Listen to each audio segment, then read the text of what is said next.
Legendary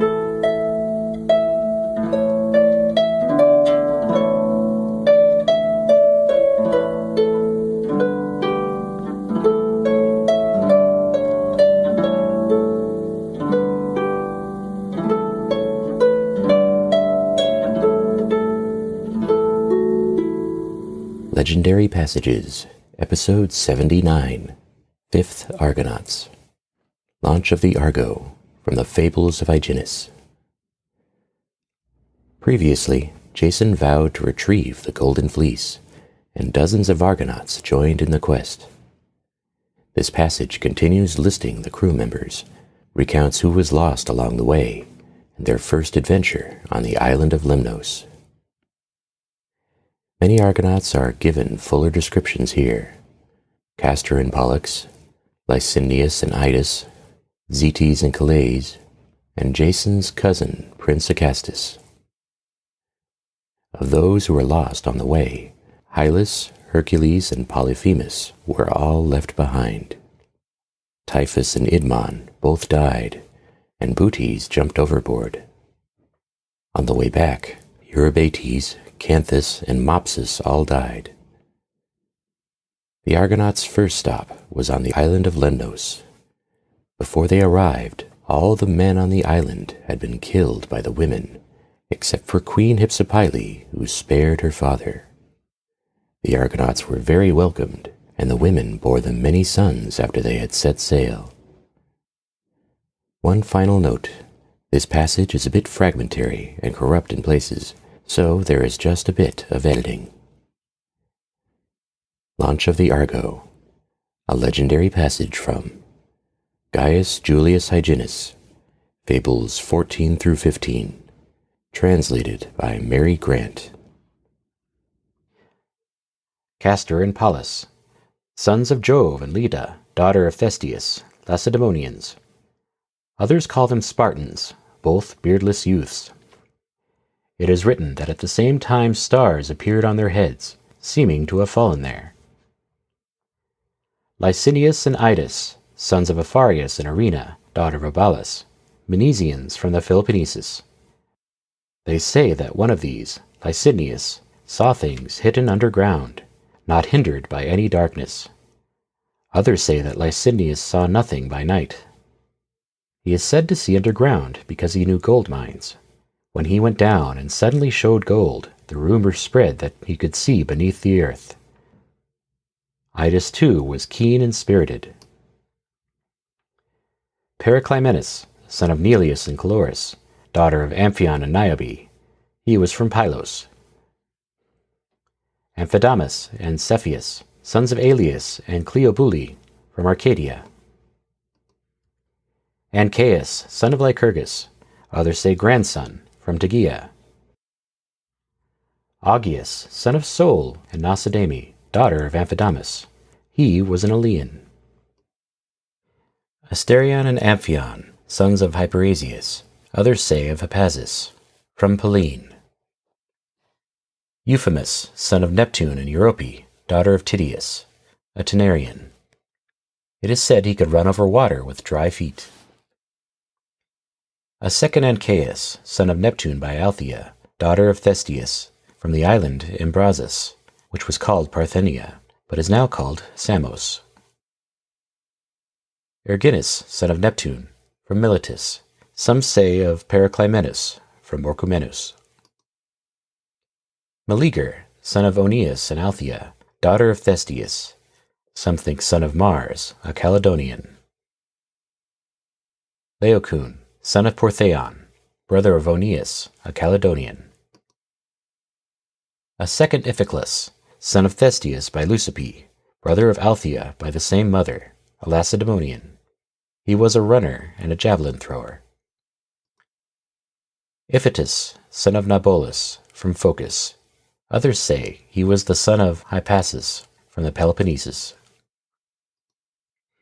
Zetes and Calais, sons of the wind Aquilo and Orthia, daughter of Erechtheus. These are said to have had wings on head and feet, and dark blue locks, and travelled by air. They drove away the 3 Harpies, Alupuus, Helano, and Ocypete. daughter of Thamus and Oxamene, from Phinisu, son of Agenor, when Jason's comrades were going to Colchis. They are said to have been feathered, with cocks' heads, wings, and human arms, with great claws, breasts, bellies, and female parts human. Zetes and Calais, however, were slain by the weapons of Hercules. The stones placed over their tombs are moved by their father's blasts. These two are said to be from Thrace. Phocus and Pyrasus, sons of Caeneus, from Magnesia. Eurymedon, son of Father Liber and Ariadne, daughter of Minos, from Phyleus. Palaemonius, son of Lernus, a Caledonian. Actor, son of Hypasus, from the Peloponnesus. Thersanon, son of Sol and Leucotho, from Andros. Hypolsemus, son of Pelops and Hippodamia, daughter of Anomus, from the Peloponnesus. Asclepius, son of Apollo and Coronis, from Tricca. Thestius' daughter, an Archive. Neleus, son of Hippocune, from Pylos. Aeolus, son of Iphiclus, an Argive. Deucalion, son of Minos and Pasiphae, daughter of Sol, from Crete. Philoctetes, son of Poeas, from Meliboea. Another Caeneus, son of Coronis, from Gortyn. Acastus, son of Peleus and Anaxabia, daughter of Bias, from Iolcus, clad in a double mantle. He joined the Argonauts as a volunteer, a comrade of Jason, of his own accord. Moreover, all these were called Miniae, either because daughters of Minius bore most of them, or because Jason's mother was a daughter of Clymene, daughter of Minius. But neither did all reach Colchis, nor all return to their country. For in Moesia, near Ceos and the river Ascanius, Hylus was snatched away by nymphs.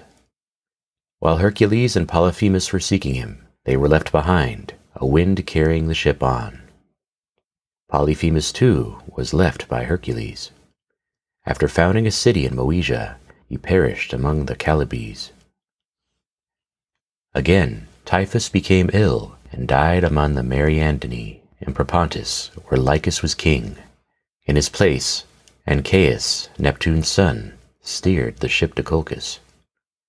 Idmon, too, son of Apollo, died there at Lycus's court, wounded by a wild boar, when he had gone out to fetch straw. His avenger was Idas, son of Apharius, who killed the boar. Butes, son of Teleon, though diverted by the singing and lyre of Orpheus, nevertheless was overcome by the sweetness of the siren's song, and in an effort to swim to them, threw himself into the sea. Venus saved him at Lilybaeum, as he was borne along by the waves. These are the ones who did not reach Colchis. On the return trip, Eurybates, son of Teleon, died, and Canthus, son of Serion. They were slain in Libya by the shepherd Cephalion, brother of Nasamon, son of the nymph Tritonus and Apothemus, whose flocks they were plundering. Mopsus, too, son of Ampycus, died of a serpent's bite in Africa. He had joined the Argonauts on the trip after his father Ampycus had been slain. There were likewise joined them on the island of Dia the sons of Phrixus and Calliope, Medea's sister, Argus, Meles, Phrontides, and Cylindrus. Others say they were named Phronius, Demoleon, Autolycus, and Phlaugius. When Hercules took them as companions when he went after the girdle of the Amazons, he left them terror-struck. When the Argonauts sailed for Colchis, they wanted to have Hercules as leader. He declined, saying that Jason, at whose instigation they were all going, should be the leader. Jason, therefore, directed them. Argus, son of Danaus, was shipbuilder. Tiphys was pilot. After his death, Ancaeus, son of Neptune, steered. Licinius, son of Apharius, who had keen sight, was the lookout man at the prow. Helmsmen were Zetes and Calais, sons of Aquilo, who had wings on head and feet. At prow and oars sat Peleus and Telamon. At center, Hercules and Idas. The rest kept their positions. Orpheus, son of Oeagrus, gave the calls. Later, when Hercules left his place, Peleus, son of Aeacus, sat there. This is the ship Argo, which Minerva had put in the circle of stars because she built it. When first the ship was launched into the sea, it appeared among the stars from rudder to sail. Cicero, in his Phenomena, described its appearance and beauty in the following verses. Moving slowly near the tail of the dog, the Argo glides along, bearing her stern first with its light, not as other ships are wont to move, their prows on the deep, cleaving the Neptunian meadows with their beaks. But she bears herself backward, through the turning spaces of the sky, just as when sailors approach safe harbors, they turn their ships with great burden, and drag the stern backward to the longed-for shore. So old Argo glides beyond the turning heavens, and her rudder, hanging from the moving stern, touches the rear foot-tracks of the shining dog. This ship has 4 stars on her stern, on the right of her rudder 5, on the left 4, all alive, in all 13. Women of Lemnos.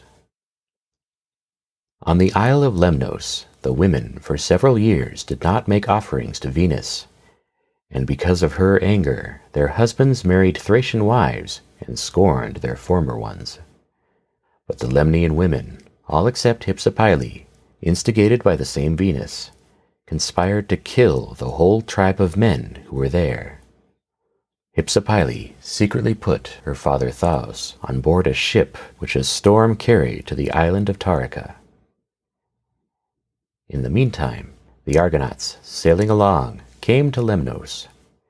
When Iphino, guardian of the harbor, saw them, she announced their coming to Hypsipyle the queen, to whom Polyxo, by the virtue of her middle age, gave advice that she should put them under obligation to the gods of hospitality and invite them to a friendly reception.